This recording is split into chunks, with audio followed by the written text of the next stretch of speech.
Are you an ITF Taekwondo athlete gearing up for a sparring competition, but feeling a little bit unsure of how to prepare and train effectively?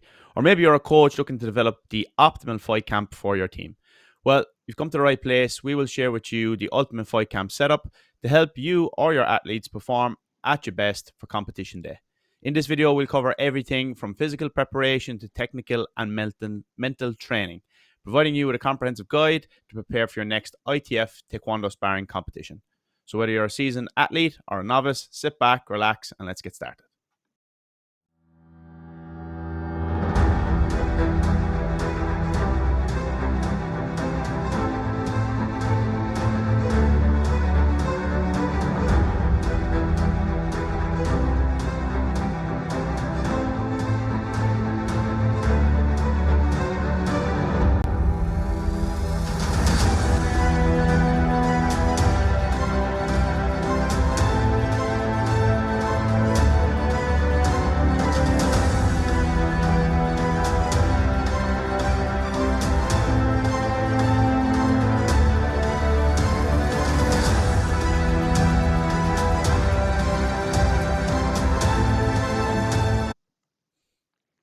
Hey everybody, and welcome to this episode 136 of Fight Chat Friday from TKD Coach Academy.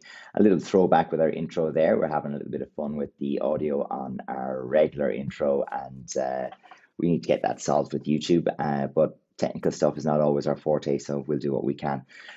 This week we're talking about the concept of fight camp, or the last 8 weeks kind of preparation, the lead up to major championships. And this is particularly topical because we're heading into European Championships for the AETF.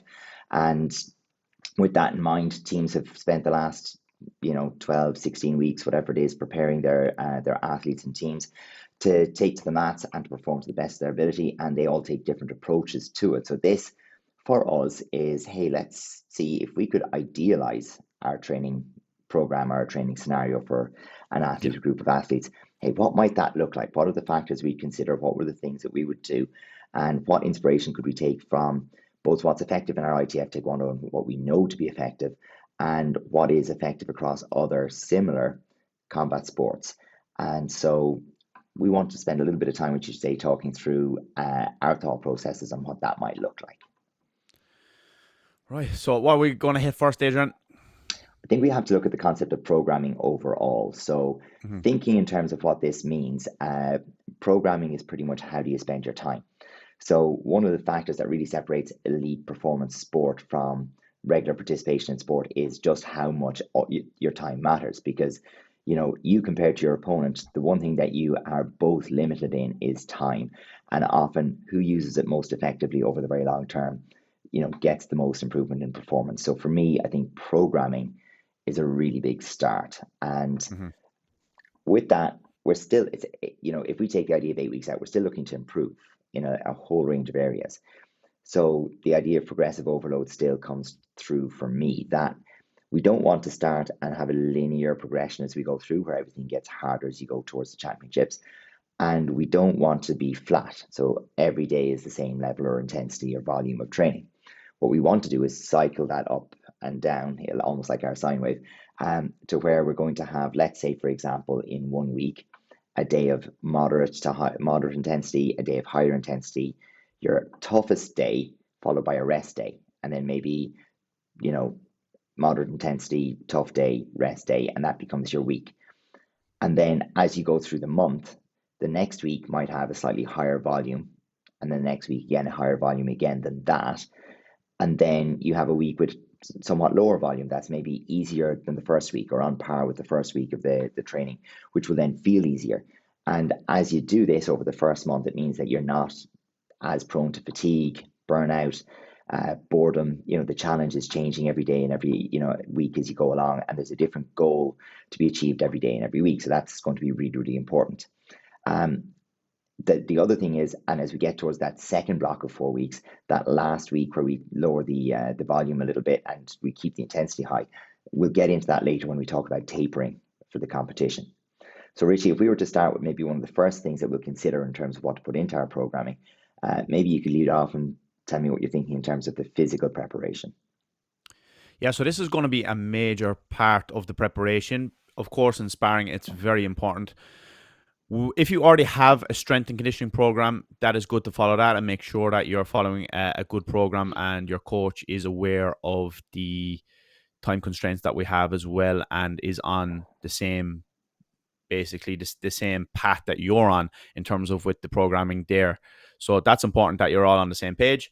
In terms of the physical for us, we're looking mainly to be maintaining our strength through this period and Yeah, also looking to really nail down on our, let's call it endurance, cardio, fitness, whatever term you want to use, to make sure that we can last throughout the round. So what we're looking at here realistically is, can you go through upwards of maybe 5, potentially even 6 rounds, depending on the type of competition.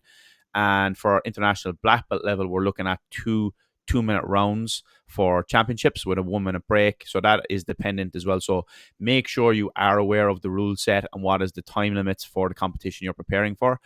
As a little bit of a caveat as well, like this is preparation for one big tournament, maybe 2 big competitions a year. It's not something that you're going to be doing maybe every couple of weeks to prepare for for sure. local, smaller regional tournaments. So you need to look at what's the big picture here and what's the big one you're trying to hit. But in terms of physical, what we were trying to do here is really replicate. You want to have a nice solid base behind you. We're going to get a lot of our fitness from our sparring rounds and our general training as well. We want to maintain our strength. The more strength you have there behind you, gives you a nice solid foundation to build upon in terms of your speed training, etc. We're not going to get into that too in depth today. We're going to leave that as a separate topic. But really, what we want to be aiming for is to do some intervals so we can prepare our muscle endurance, so we can attack quickly when needed. So you want to have that kind of replicated. So we have done many videos on explosive repeats, which is essentially Tabata training or interval training. There's many ways you can kind of structure that, but you want to have that more so with your sparring techniques in mind. So what are the techniques you're going to be looking for in competition that you're going to have to pull out of the bag? Maybe if you're losing on a score towards the end of a fight, what are the techniques you're going to have to pull out of the bag to get after your opponent and get some scores on the board? We want to be fit in those areas to be able to get the muscles moving and attack people. And as well as that, we want to be fit overall to last the couple of rounds, whether it's 5 rounds, 6 rounds, and as well through the whole fight individually.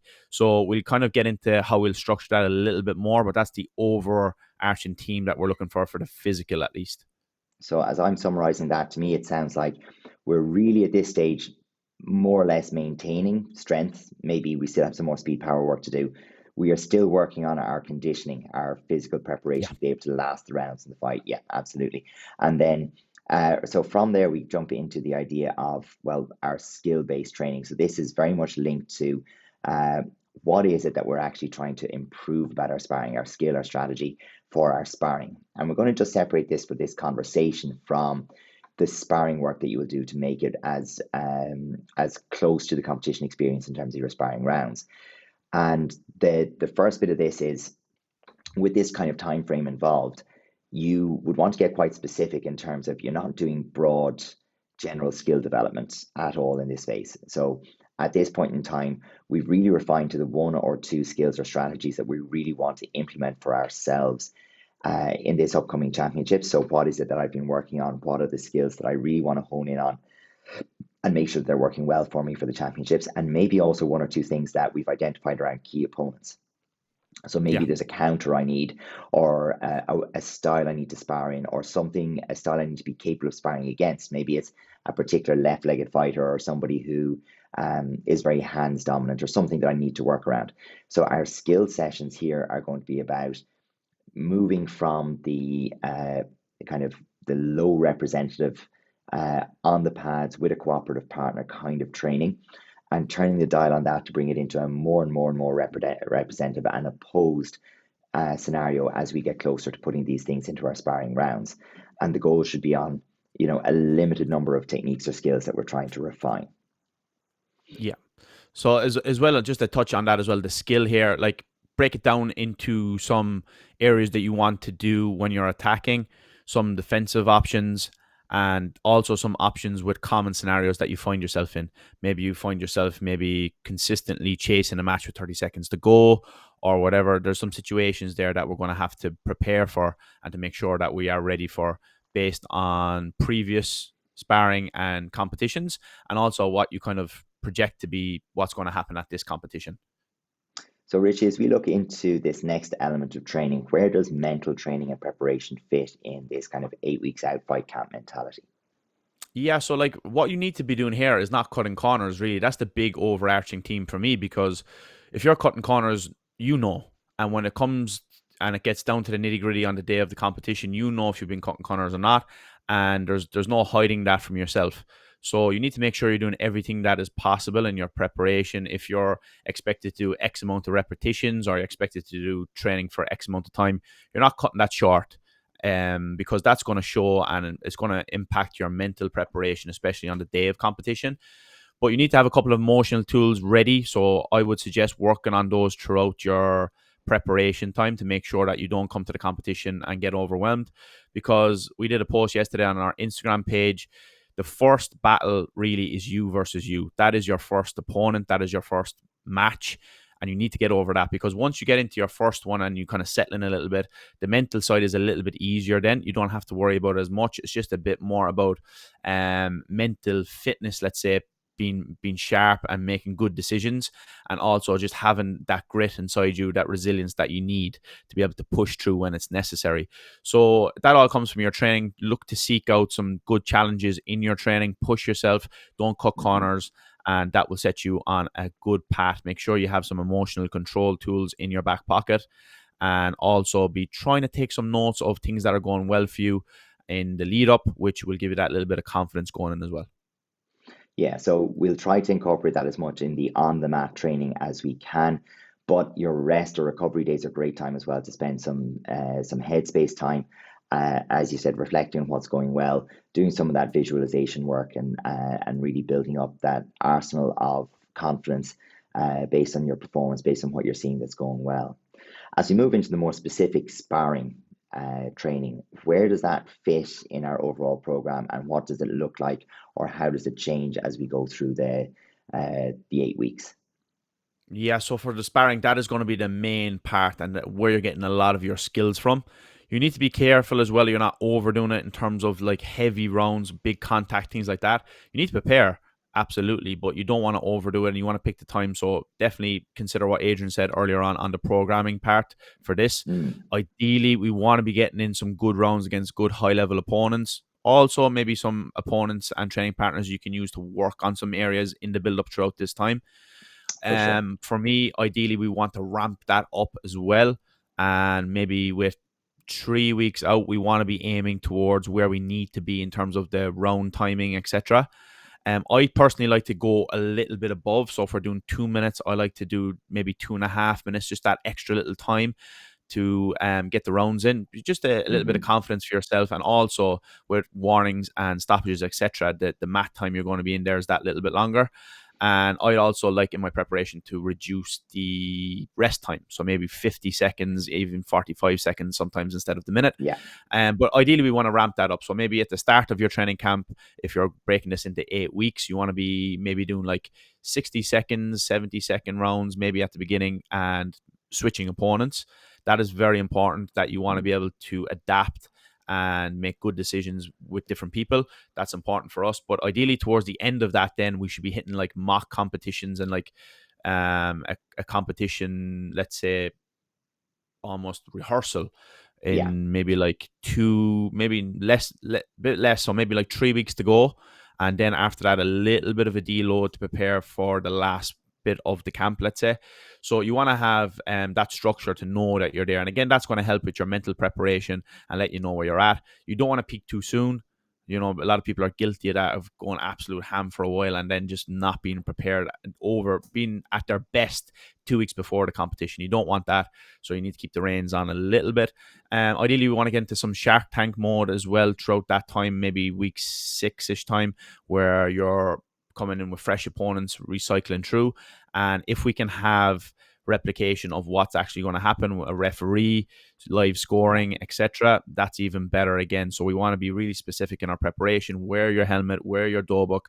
A lot of people are in t-shirts training, not having their helmets. Do it as you're going to do it on the mats, and that's the same Really replication important. that you want to get ready for. Yeah, really, really important. It's specific. and as representative of the real event as you can possibly manage.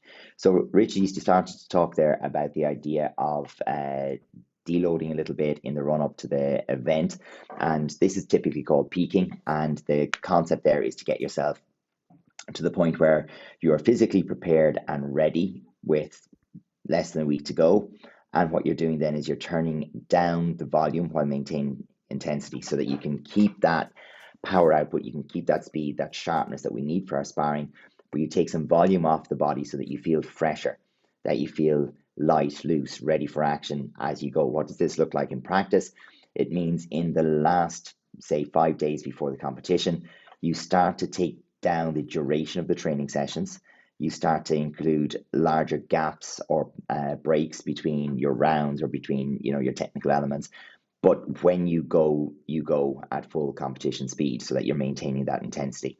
And that might come to the point where, hey, your last session, evening before weigh-in or whatever it happens to be, could be 45 minutes, 15 to 20 minutes of warm-up, and 20 to 30 minutes of, high intensity work in short bursts with long breaks, just to feel, yeah, I'm really good now. Everything feels nice. Everything is flowing. And that's kind of the goal of the taper. The taper usually runs kind of in line with if anyone is water loading and deloading, to make weight for the competition. It usually happens that that's happening at the same time, which is probably good because we wouldn't want to be having a long volume of training or long duration of training while we're reducing water in the body as well. So just something to keep in mind. So maybe, Richie, we can finish by looking at, an example of a schedule, like what would this week look like, or a week, what would this 2 months look like, or a typical week in this 2 months look like? Yeah, so everybody's training schedule is going to be different. A lot of people are going to be doing their general classes within their club as well when it's taekwondo. Yeah, They're going to be doing their national team squad sessions as well. But it's important you're getting in your other sessions, specifically as well, probably sparring session, at least one extra per week in the lead up to this, especially if you're not hitting any sparring in your club training or squads in yeah, that particular week. But ideally, we're looking between strength training, between your cardio and endurance training, which is going to be separate to your regular training. And then you're going to be your skill training and your sparring. So these are all the things you got to hit. You have to supplement what's not in the class because of generally the class is going to be hitting a much broader range of students, not just for sure. specific to Yeah, you. yeah, yeah. So you got to do that extra work outside, and that's the difference. But realistically, we're going to be aiming for some days probably 2 sessions a day with more of the strength and conditioning side as one session, and then let's Mm-hmm. call it a skill session, whether that's your sparring, technical work, whatever, as the other part of the session. Probably looking to hit that 5 times a week ideally, and we need to put a rest in between that as well to make sure Yeah, we're resting correctly and listen to the body as well. You're just because you have a session scheduled, it might be a good time to rest up as well, not go absolute pedal to the metal. That's important as well. You need to listen to the body, making sure that you're not overdoing it, getting injured or fatiguing yourself too much. Sometimes you might need a break as well mentally because this training period can be quite intense and you just want to be staying sharp mentally, not being sick of training and not absolutely hating it. Sometimes a day or two off can do you wonders as well and can actually put you on the right track. So listen to the body and talk to people who are a little bit more experienced than you as well in this regard. But again, link that up, getting the balance correct with, like we said earlier, not cutting corners. sounds good. Yeah, for me, I think that key thing of if you have your heaviest training session before your rest days, that's generally a very, very good way to start building out your program. So if you have 2 rest days in the week, put your 2 heaviest training sessions the day before that, that'd probably be your longer sparring rounds. And maybe on your freshest day, which is the one immediately after your rest day, that's a good day to put in your heavy strength or heavy power session that might include your plyos. So, looking at the week that way, and you fit in your technical sessions and your visualization, all that kind of thing around that. I think you're in a pretty good place once you do that. Yeah, like a big thing as well, just to wrap all this up, like a lot of us are very guilty of finding the next best thing, whether it's looking at a YouTube video, Instagram, or whatever. Don't be kind of like sucked in by all of that stuff that you see online. Get a specific program, hitting the basics, hitting the foundations, your sparring training, your skill training, etc., and hit that and be committed to that. Don't be looking to add this fancy new technique into your game. That's not going to really be the bread and butter that wins you competitions. So the Mm. people who have good cardio can endure the distance and duration, for their competition. People who are sparring often have their skill, their timing, their distance, all those things nailed in. These are the people who do well, not people with the fancy techniques and the new latest trend of training, whatever it may be, that's doing the rounds on social media. Ideal. So, folks, that's all we have for you this week. Catch us next week. And from us at TKD Coach Academy, have a good week. See you in the next one.